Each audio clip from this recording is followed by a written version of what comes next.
This video gives a brief introduction to experimental modal parameter identification, and then talks about the algorithm of mode isolation and shows some examples of how to use the simple MATLAB routine. Modal parameter identification is the process of trying to determine the modal parameters, or the natural frequency, damping ratios, and mode shapes of the modes in a certain system. And typically we do that from a set of measurements, either time domain or frequency domain. Here we'll focus on frequency domain measurements and the frequency response function matrix h of omega, but we could also talk about time domain measurements, which for practical purposes are usually just the inverse FFT of measured frequency responses. So the basic idea is we have a set of measurements and we think that they are described by a set of modes, and we want to determine the natural frequency, damping ratio, and mode shape that best describe a certain set of measurements. So the basic approach is just least squares, where we take this model, our data minus this model, and try to minimize the error in that. This equation here is the state space version of that, which allows for complex mode shapes, phi. Okay, and there are two main types of modal parameter identification. The first is single degree of freedom. In this approach, we take each mode one at a time. So what we would fit would be, back in the summation here, would only be one term in this summation at a time. And we would try to find bands of frequency where only one mode was dominant. Then we could fit a single mode to that band. We can find another band, fit another mode, and so on until we've identified all of the modes in a system. And that works well if the modes don't overlap, so that we can identify these bands. This plot shows an example of that, and here I show a Nyquist plot. So we can show a frequency response function in several ways. This is the magnitude of the frequency response function versus frequency. We can also show that in the Nyquist domain, because it's a complex quantity. This shows the real part versus the imaginary part. And the nice thing about this is that the modes tend to make circles in the Nyquist plot. So we can often tell a mode from some other noise. In the magnitude domain, in the magnitude view, a mode looks like a spike, and noise can also look like a spike, where only a mode will typically take on this nice circular shape in the Nyquist domain. Also, this view lets us see whether we've collected the data properly. If we have, we should have a complete circle. If we have poor data, we might have only a few points down here and then cut off much of the circle, which means we don't have enough points near the resonance. Okay, but again, the problem with this is if we have two modes close together, the circles start to merge, the peaks start to merge, and a single degree of freedom algorithm won't be appropriate. The other type of algorithm is termed multi-degree of freedom, or MDOF. And here we take a whole band of frequency and fit several modes to that. So in this band it looks like we need to fit 4 modes simultaneously. We can also talk about global versus local identification. Basically this has to do with how we process a set of FRFs. If we have a complex structure, we can measure at a lot of different points. So local modal parameter identification would be to identify the mode shape, or the natural frequency, damping ratio, and one element of the mode shape. So say the mode shape at only one point from each response separately.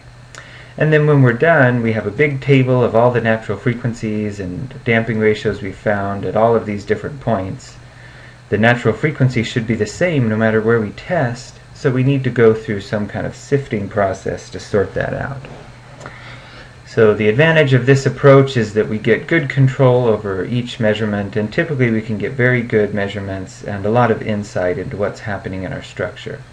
The disadvantage is if we have something complicated like a vehicle, or actually most of the systems we run into, this can be pretty labor intense and pretty challenging to come up with a a single set of natural frequencies and damping ratios, and to know how to deal with that post-processing step. Also, we tend to have, and the reason for that, the reason that's challenging is that at some points on our structure a certain mode will be strong, where at other points that mode might be very weak. And if we have one natural frequency estimated from this measurement and one from this, we know that this measurement will probably give us a better estimate, but there's not really a convenient way to take that table of data and account for that without doing some kind of detailed manual process. So what I prefer personally are global parameter identification algorithms. And here we take the whole set of data simultaneously. We estimate one natural frequency and one damping ratio for each mode. And then we can find the mode shapes for that for each mode as well. And the disadvantage here is that if we have one or two bad FRFs, we might just throw them into the mix and not really notice it. So here's an example. This is data for a highway bridge that we'll talk about later. This axis shows the frequency in hertz, and this axis shows the FRF number. There were about 100 measurements acquired on this bridge. And here you can see that if we look down at a certain frequency, each mode shows up in some measurements, and it might not show up at all or might be very weak in others. So we know that at this frequency we should fit just one mode to the data. And a more convenient way of dealing with a set of FRFs like this is to look at a composite or average of all of the FRFs. That's a single plot that shows us where all of the peaks in the measurements are, and it will be convenient later on. Okay, so how does modal parameter identification work? Again, we're trying to fit some known measurements to modes in a certain functional form. And for state space modes, it turns out we can show that we can also write this as a sum of polynomials in I omega over a denominator sum of polynomials in I omega. And if you look at either of these equations, this is a nonlinear problem. We're trying to determine the coefficients A and B, or trying to determine the natural frequency, damping, and mode shape. And they don't appear linearly in the equations, so we would need to solve a nonlinear least squares problem. And that's slow and can be problematic because we need good initial estimates for the parameters to solve that kind of problem. So what's typically done is to multiply both sides by the denominator, and then we can form a linear least squares problem. And here we have a matrix of data multiplied by the unknown coefficients, the A's and B's here, and equal to 0, and then we can solve this problem for a least square just using linear least squares, using matrix multiplication, for the best estimate for the parameters A and B. And just wanted to mention also that we can improve on this a lot. There's some advanced methods for taking one step ahead and forming the normal equations so that the matrix of data becomes a lot smaller. And then we can eliminate the mode shape part of that and solve for just the natural frequencies and damping ratios.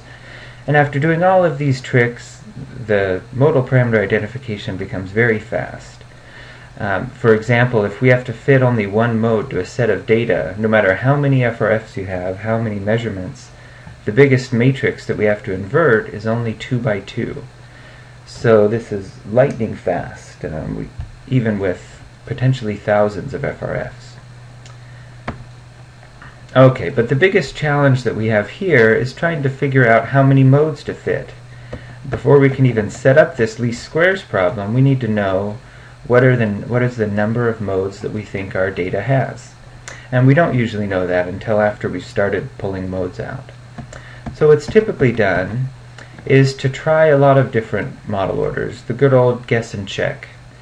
So we take our measurements and we fit them, say, to model order, try to fit 10 modes to the measurements. And then we might fit them again and fit 20 modes, and we can compare what we got as we varied the number of modes in the data. And we take all of that information and usually use that to form what we call a stabilization diagram. So what this shows is the frequency on the horizontal axis, and often we'll even plot the FRF or something in here to show where the peaks are. And then on this axis we plot the number of modes that we fit, or the number of poles in the transfer that we fit. So here we've fit models from 0 to 60 modes, and then we plot the natural frequencies that we obtained at each model order. And the theorem here is that if the mode is real, then as we vary the model order, we should always fit a mode at that frequency, and we should get fairly consistent estimates of that mode as we vary the model order. And so here we would look and we would see there must be a mode here. At this frequency it seems like there's another mode, and actually if we zoom in, there are actually two modes close together. These other markers are measures of consistency of the mode shapes of those modes from one model order to the next, or the damping of those modes from one model order to the next. And we could use all this information to determine how many modes we have in the system. And then we have to pick for each mode which one of these mini estimates we want to use and move forward with. And this is where this becomes a little user intensive, because the user has to pick a model order, reconstruct FRFs, or look at the measurements, or look at the mode shapes and try to determine if they're happy with that. And if not, try again at a different model order and repeat the process. So this is the approach that's used in most of the commercial algorithms that are in use today. And in recent years there has been some progress in automating all of this and trying to give the routine some expertise in interpreting this stabilization diagram for the user and helping the user to pick modal parameters without so much user input. I'll spend the rest of this presentation talking about another approach that I developed as part of my doctoral thesis several years ago. And it's a simple little algorithm called the algorithm of mode isolation. And the basic idea here is it combines single degree of freedom and multi-degree of freedom curve fitting. So if we have a set of data that has two modes in it, we mentioned earlier that this wouldn't be a good candidate for single degree of freedom curve fitting. What we do is we take the dominant peak in the measurement and we fit a mode to that, and then subtract that from the data. Remember, this is a linear system, it's just a sum of modes, so we can subtract that mode out. Now we have we still have another peak in the data, so we can repeat the process, fit a mode, subtract it again, and we stop subtracting when there are no more modes in the data. Now if we stopped here, this would just be a single degree of freedom algorithm. So what we do next is an iterative isolation process where we try to refine these two estimates to account for the fact that we have neighboring modes. So the way that's done is to take each mode one at a time in an isolation stage. So we'll refit modes. So here we take the first mode, we've subtracted out the second mode, we refit it. Then we'll take the second mode with the first mode subtracted out, we refit it, and we repeat this process for a few iterations, and usually we get convergence to the true modal parameters. And here the truth is two modes with equal amplitude and just slightly different natural frequencies.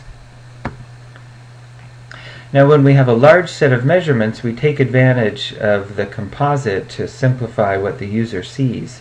But AMI operates on all of the measurements simultaneously. So within the computer we store a big matrix with all of the different FRFs in it.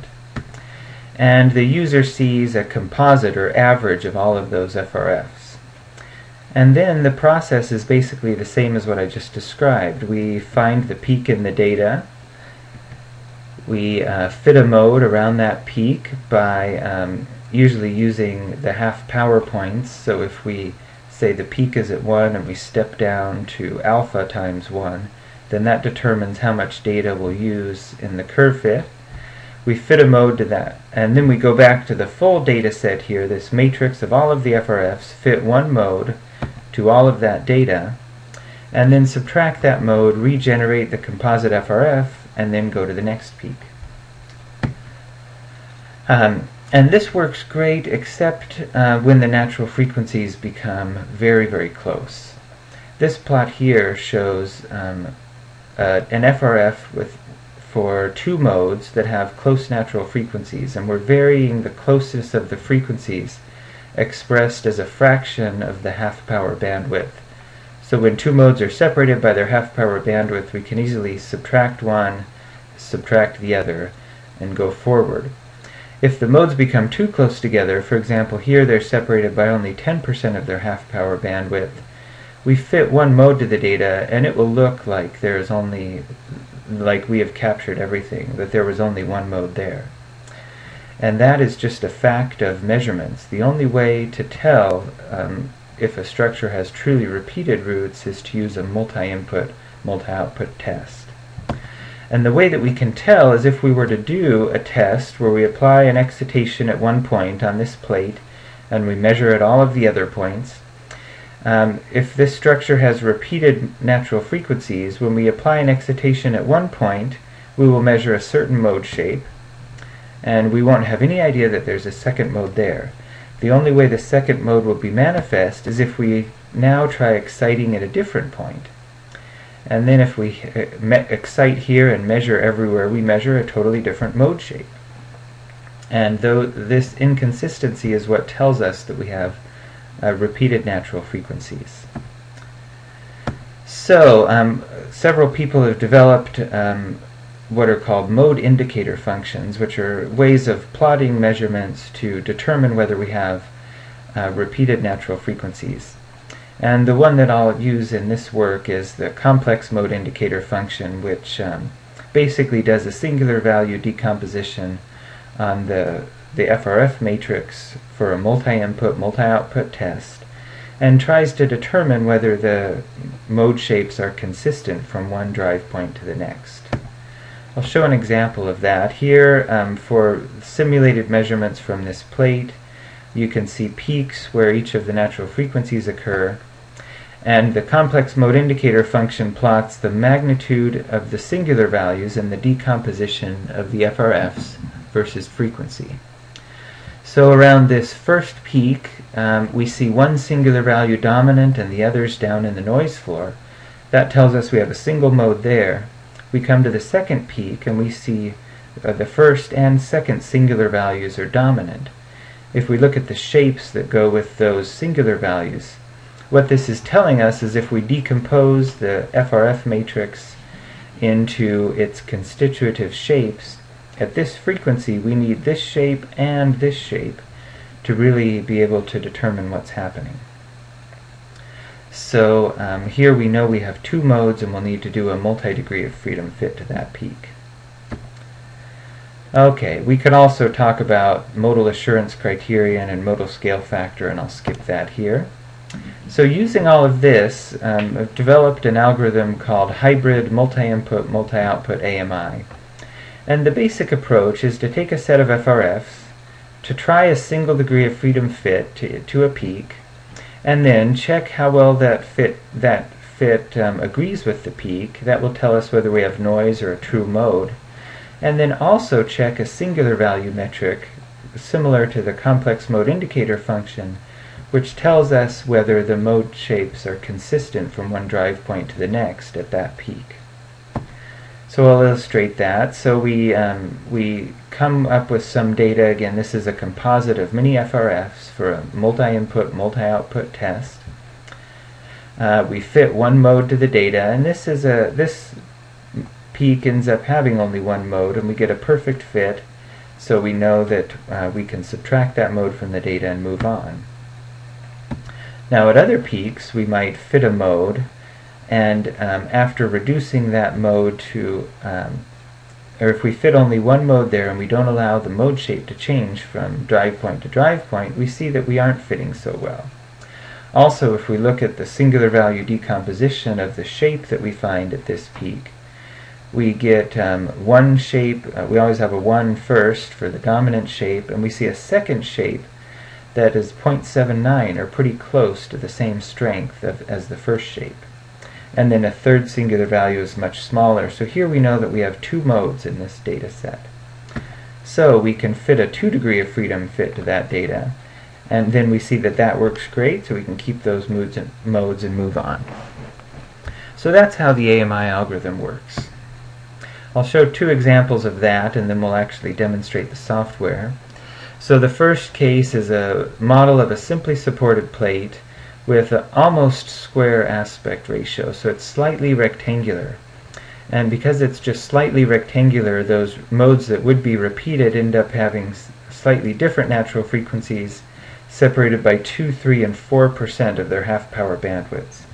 So we have very close modes. We'll need a multi-input, multi-output test to identify the mode shapes and natural frequencies. I've made a grid of 9 by 9 points on the surface of the plate, so I end up with 81 measurement points, and I apply input at 3 different points on the plate, for a total of 243 FRFs. So if we look at one representative FRF, I've added noise as well to try to make this a little more realistic. So they look quite noisy. But if we average over all 243 FRFs, the composite shows us clearly where all the modes are. So in one individual FRF, we might have modes that are weak, but if we look at over the whole data set, each mode appears somewhere at least. The first thing I did is try a commercial algorithm, or my implementation of a commercial algorithm called the polyreference least squares complex frequency domain algorithm. And this is a stabilization diagram based approach. So I plot a stabilization diagram for model orders ranging from 2 modes up to actually this is 1 mode up to 45, or model order of 90. And here we get a stabilization diagram, and as this algorithm is known for its very clear stabilization diagrams, and that holds true here, we see consistent modes at each peak. The red squares are modes with negative damping, so we just ignore all of those, but the circles show consistent modes at each peak. And if we zoom in zoom in on one of these close natural frequencies, we see that while it's a little messy, it's hard to distinguish one natural frequency from the other, at least we do always see that there are 2 natural frequencies at each model order. So hopefully if we were to take any one of these higher model orders and take this mode and this mode, for example, we should get a decent estimate of the modal parameters. But it isn't really possible to distinguish the modes. Now let's compare how AMI works on this. We start the curve fitting process. We fit a mode to the data. Also in AMI I like to look at this view. This is what I call a composite FRF, or composite Nyquist plot, and it's defined in the papers. But basically this is kind of an average of the Nyquist plots over all of the measurement points. And this can be a useful metric in telling whether you're fitting a real mode or some spurious noise in the data. So at the first peak we see one mode fits really well. We see that the singular values are small for the second and third shapes, so that we know that this is only one mode, so we subtract that and go on. And we come to the second peak, and again we have clearly a second mode, or clearly we don't have a great fit here. The singular values tell us that there's a second mode present, so we fit 2 modes to that peak. And when we fit 2 modes, we get 2 circles in the Nyquist plot, both of which look quite good, so we feel confident that we've got the correct number of modes here. And now we can go on, and actually the automatic version of AMI was able to process this data because it's simple, just noise contaminated analytical data. It works very well. We can subtract out all of the modes. AMI comes to this point and realizes there's nothing left in here worth fitting, and so it stops. And the table here shows the true natural frequencies and damping ratios, those that AMI identified, and the range of values that you could get with the PLSCF algorithm, depending on which model order you chose, between about 70 and 90. And the PLSCF algorithm here has some issues with underestimating damping, and there are more recent algorithms, such as the one developed by ATA Engineering, the alias-free polynomial algorithm, AF-poly they call it, which does better on damping. But with those algorithms, you always do have a little bit of uncertainty as far as which mode to pick. So AMI is quite a bit simpler. Okay, we'll show one more application. This is to a highway bridge in Switzerland. The data was collected by the Catholic University of Leuven, and they collected measurements all over the bridge. The data that I'll use here is shaker-excited data, where large shakers were placed on the bridge at a few different points to provide a 2-input, 297 output set of data. So here's a representative measurement, and again, if we average over all of the measurements, we start to get a better view of where the natural frequencies and of the system are. So what do we get with AMI on this data set? Well, again, we start subtracting and we fit a mode to the dominant peak. Here we have real data. We have potential, slight nonlinearity in the system, windowing errors due to leakage in measuring the FRFs and other things. So the fit isn't perfect, but our singular value metric tells us there's only one mode at this peak, so we're able to subtract one mode and go on.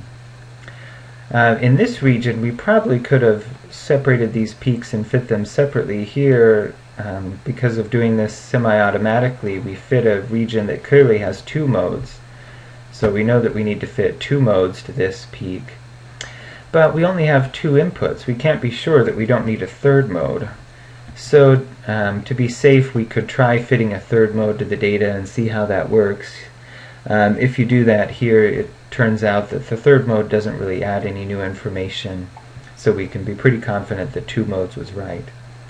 And we go on as usual, and we're able to identify all of the peaks, and so the blue line shows the fit that AMI gets, and that's compared to the black line, which is the data. And just wanted to repeat again, all I'm showing here is the composite of the FRFs. Well, the composite and then this composite Nyquist. But both of these are created from the full set of data. So in the background, the algorithm is working on the full matrix of data with all of the different FRFs at all of the different measurement points. And it's just showing you the result in an average sense. Okay, and here this table compares the natural frequencies that we identified with AMI with those that other people identified using different types of approaches. And here we don't know what the truth is, but we can say that our results seem to agree pretty well with those that others found. Again, these other researchers used the stabilization diagram approach. Here, the stabilization diagram is sideways. That's because this was done in Europe, and they like to do things differently than in the United States. But it's the same idea, and you can see where they identified consistent branches of modes. Other groups used different approaches. Here they used a probability density function of the different natural frequencies in the stabilization diagram and used that to try to figure out where the modes are. But in any event, we got pretty similar results. This shows the first two deformation shapes of the bridge. The first mode's a bending mode, the second mode's a twisting mode. And these also agree quite well with what others published in their papers. Here are the third and fourth modes, which interestingly are a pair of what look to be similar modes. They have bending and twisting, but if you look at the shapes, here the twisting has kind of one sense relative to the bending. Here it has an opposite sense relative to the bending.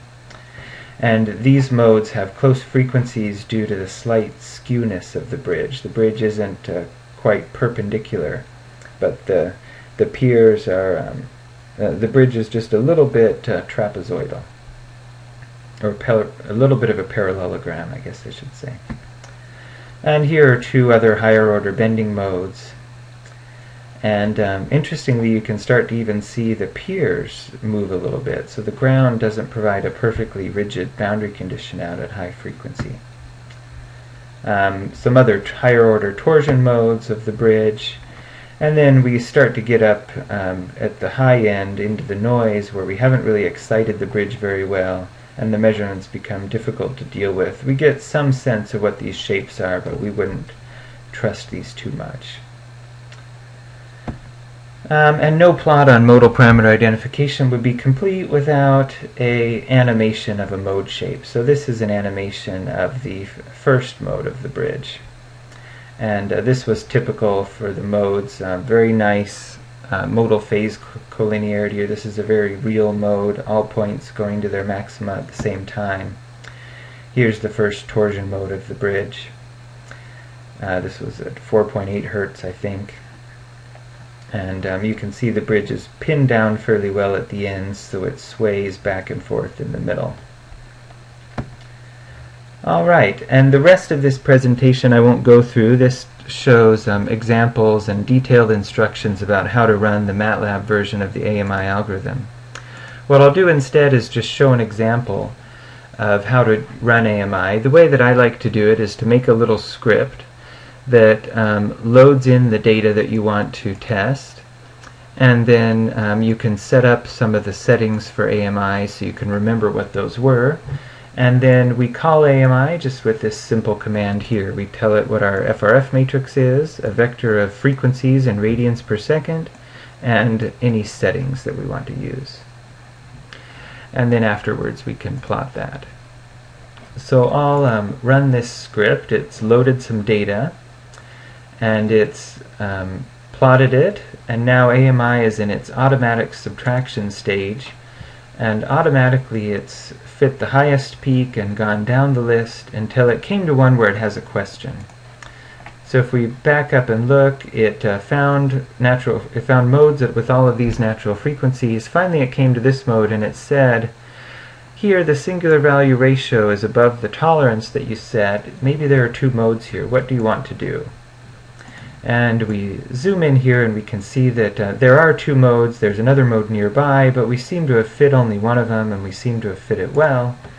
So I'll say let's not try a higher order fit, and let's keep that mode. And we'll keep subtracting, looking for more modes.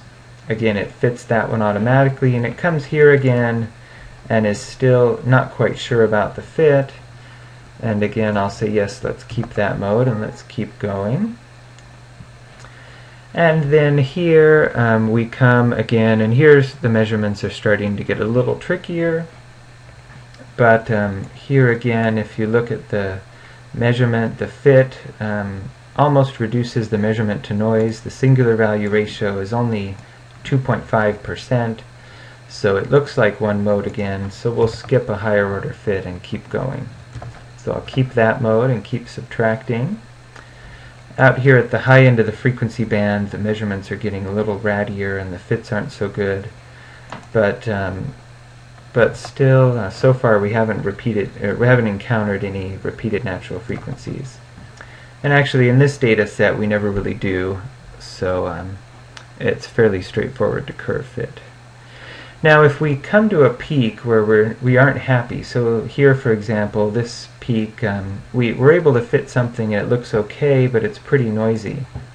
Another thing we can do is, rather than fitting it, we can zero it out. So if I type Z here, back here on the plot, it gives me the option to zero. So I can do some zooming first. When I'm ready, I click the zero button, and I'll say, let's just erase this data for now, and don't look for any modes there. So after I do that, now that's no longer the dominant peak, and the algorithm can proceed to the rest of the peaks. So we find another good peak here, and another good peak here, and so I'll keep that. And now I've found all the peaks in the data. The only peaks left are peaks where we already subtracted a mode. And most real experimental data will look like this. Even after doing your best curve fit, you'll have some residual where you've subtracted your fit from the data and it still looks like there's a peak there. This is usually mostly because of leakage. Also could be because of nonlinearity in your data. But if you see big peaks after subtracting modes out, most likely you didn't have a long enough time window and you have too much leakage in your data. And that's what these are due to here. This was a very linear structure. But so here I've fit at least one mode to every peak, except maybe the rigid body mode down here. And so I think I'm done, so I'll say let's stop subtracting, and the algorithm automatically went into mode isolation and refinement. It went through 7 iterations, it refined the fits, and now it shows us what we have. At this point I could throw out modes if I've decided that one of these I don't really trust anymore. And I'll show you a couple of things there. So we won't throw any modes out. I'll say that we're done, so I don't want to look for any more modes. And so I've exited the automatic stage of the algorithm. And I just wanted to show that there's also a menu here where you can do some different kinds of things. So for example, auto subtract, that's what we were just doing. We can also do manual subtraction, and this can be really helpful for tricky data. Simple data like we have here you can do automatically, but most data sets I need to do a little bit of manual work. So here, manual subtraction, the way that works is it lets you have control of the plot window to do some zooming or whatever you want to do. So I'm going to zoom in on this peak, and then when I'm ready I click the band select button and I tell it what range of frequencies I want to select. So you can click high to low, low to high, and so after doing that it fits a mode there and it shows me what I have and asks me whether I want to keep it.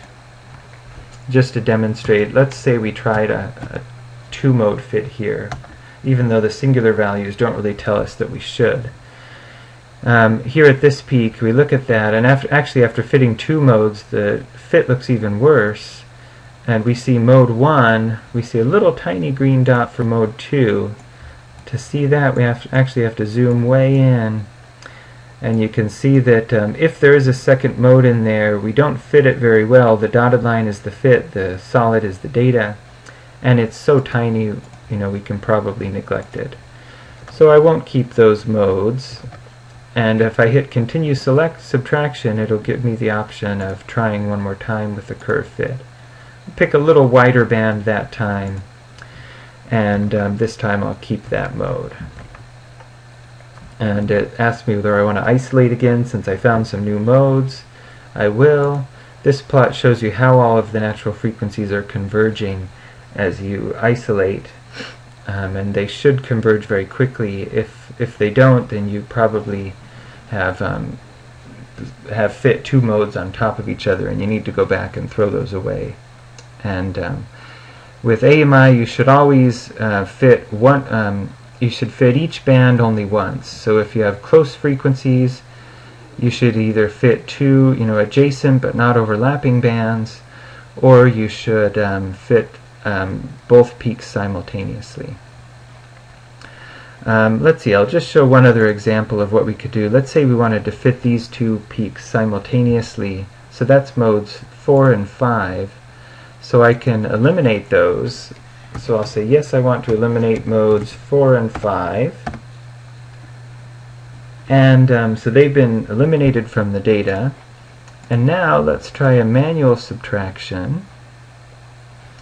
I'll zoom in so that I can pick the region that I want to curve fit, and we'll curve fit around both of these modes simultaneously.